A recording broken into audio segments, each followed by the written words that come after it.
राधे राधे बंधु, हम श्रवण करेंगे श्रीमद् भगवत गीता के 5वें अध्याय को पढ़ने का क्या फल है।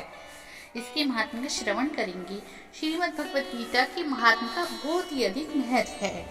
इस महात्म्य में अनेक संदेश छुपे होते हैं, जिसका अध्ययन करने से हम अपने जीव होने के सार को समझ सकते हैं। श्रीमद् भगवत गीता स्वयं भगवान श्री कृष्ण के मुख से निकले हुए वचन हैं, जो कभी असत्य नहीं हो सकते। और मनुष्य के लिए गीता के महात्म्य, गीता के अर्थ को जानना बहुत ही अधिक आवश्यक है। कोई भगवत गीता के उपदेशों का पालन करे तो वे जीवन के दुखों और चिंताओं से मुक्त हो सकता है। वह इस भव सागर में मुक्त होकर जीवन को अपने आध्यात्मिक सार पर ले जा सकता है। आइए अब श्रवण करते हैं श्रीमद् भगवत गीता के 5वें अध्याय का महात्म्य।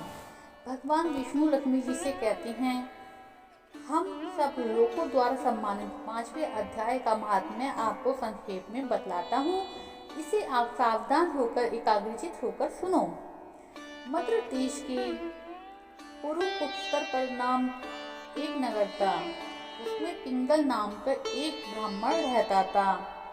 वह वेद पाठी ब्राह्मणों के विख्यात वंश में हुआ था, किंतु अपने कुल के लिए उचित वेद शास्त्रों के स्वाध्याय को छोड़कर ढोल आदि बजाते हुए उसका मन नाचने गाने में लगता था। गीत, नृत्य और बाजा बजाने की कला में परिश्रम करके पिंगल ने बड़ी प्रसिद्धि प्राप्त कर ली थी और उसी से उसका राजभवन में भी प्रवेश हो गया। अब वह राजा के साथ रहने लगा और पराई स्त्रियों को बुला बुलाकर उनका उपभोग करने लगा। स्त्रियों के सिवा उसका मन कहीं और नहीं लगता था। धीरे धीरे अभिमान बढ़ जाने से मन उत्खलन होकर वह एकांत में राजाओं से दूसरों के दोष बतलाने लगा। पिंगल की एक स्त्री थी जिसका नाम अरुणा था।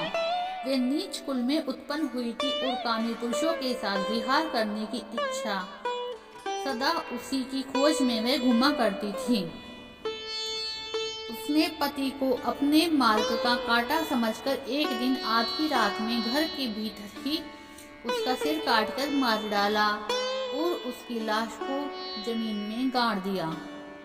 इस प्रकार प्राणों से वियुक्त होकर भी वह यमलोक में पहुंचा और भीषण नरकों का उपभोग करके निर्जन वन में एक गिद्ध बना। अरुणा भी भयंकर रोग से अपने शरीर को त्याग कर घोर नरक भोगने के पश्चात उसी वन में शुकी बनी, मतलब वह तोती बन गई। एक दिन वह दाना चुगने की इच्छा से इधर उधर खुदक रही थी। इतने में ही उस गिद्ध ने पूर्व जन्म के वैर का स्मरण करके अपने तीखे नखों से फाड़ डाला और शुकी घायल होकर पानी से भरी हुई मनुष्य की खोपड़ी में गिर पड़ी। मतलब गिद्ध को अपना पुनर्जन्म याद हुआ कि ये मेरी पत्नी थी, इसने मुझे इतनी प्रताड़ना देके मारा था। तो गिद्ध भी उसे शुकी को अपने नखूनों से फाड़ के मार डालता है। फिर शुकी घायल हो जाती है। फिर गिद्ध दोबारा से उसकी ओर झपटता है। इतने में ही जाल फैलाने वाले बहेलिये ने भी अपने बाणों का निशाना बनाया। उसकी पूर्व जन्म की पत्नी शुकी उस खोपड़ी के जल में डूबकर अपने प्राण त्याग चुकी थी। फिर वह क्रूर पक्षी भी उसमें गिरकर डूब गया। तब यमराज के दूत उन दोनों को यमलोक में ले गए। वहां अपने पूर्वकृत पाप कर्मों को याद करके दोनों ही भयभीत हो रहे थे। फिर तदंतर यमराज ने जब उनके घृणित कर्मों पर दृष्टिपात किया, तब उन्हें मालूम हुआ कि मृत्यु के समय अकस्मात खोपड़ी के जल में स्नान करके इन दोनों का पाप नष्ट हो चुका है। तब उन दोनों को मनोवांछित लोक में जाने की आज्ञा दी गई।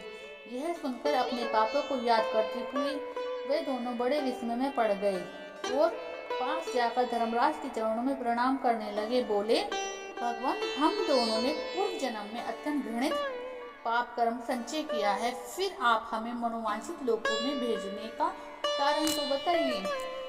फिर यमराज ने कहा, गंगा तट के किनारे वट नामक एक उत्तम ब्रह्मज्ञानी रहते थे। वे एकांत से भी ममता रहित शांत, विरक्त और किसी से द्वेष न रखने वाली थी। प्रतिदिन गीता के 5वें अध्याय का जप करना उनका सदा का नियम था। 5वें अध्याय को श्रवण कर लेने पर महापापी पुरुष भी सनातन ब्रह्म का ज्ञान प्राप्त कर लेता है। उसी पुण्य के प्रभाव से शुद्धचित होकर उन्होंने अपने शरीर का परित्याग किया था। गीता के पाठ से जिनका शरीर निर्मल हो गया था, जो आत्मज्ञान प्राप्त कर चुके थे, उन्हीं महात्मा की खोपड़ी का जल पाकर तुम दोनों पवित्र हो गए हो।